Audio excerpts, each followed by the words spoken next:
জঙ্গলের ভেতর একটি কুঁড়েঘর ছিল এবং কুঁড়ে ঘরে এক গরিব টুনি তার জানাকে নিয়ে বসবাস করত।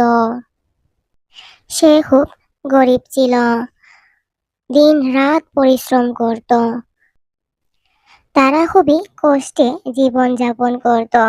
টুনি খাবার জোগানোর জন্য অন্যের বাড়িতে কাজ করত। সারাদিন কাজ করে বাড়ি ফিরতে ফিরতে সন্ধ্যা হয়ে যেত। এভাবে অতি কষ্টে সে তার জীবন যাপন করত। একদিন টুনির ছানা বাহিরে খেলতে যাওয়ার জন্য বায়না করতে থাকে, কিন্তু টুনি প্রথমে তো রাজি হচ্ছিল না। পরে তার ছানাকে বাহিরে খেলতে যাওয়ার অনুমতি দিয়ে দেয়। টুনির ছানা মনের আনন্দে খেলতে বের হয়।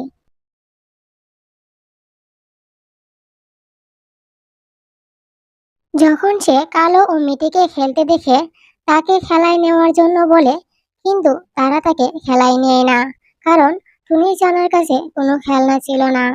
তার মা অন্যের বাড়িতে কাজ করে বলে তাকে তারা অপমান করতে থাকে।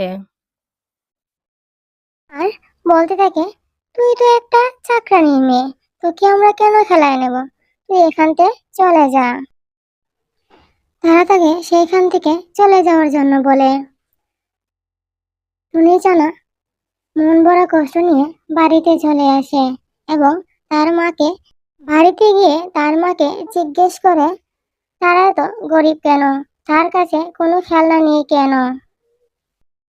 টুনি বুঝতে পারে তার চালার সাথে কি হয়েছে, তাই তাকে খেলনা দিবে বলে প্রতিশ্রুতি দেয়।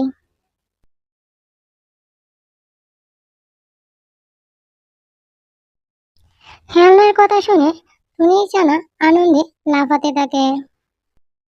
সে একা একা ভাবতে থাকে যে এত টাকা সে কোথায় পাবে, কারণ খেলনা তো প্রচুর দাম।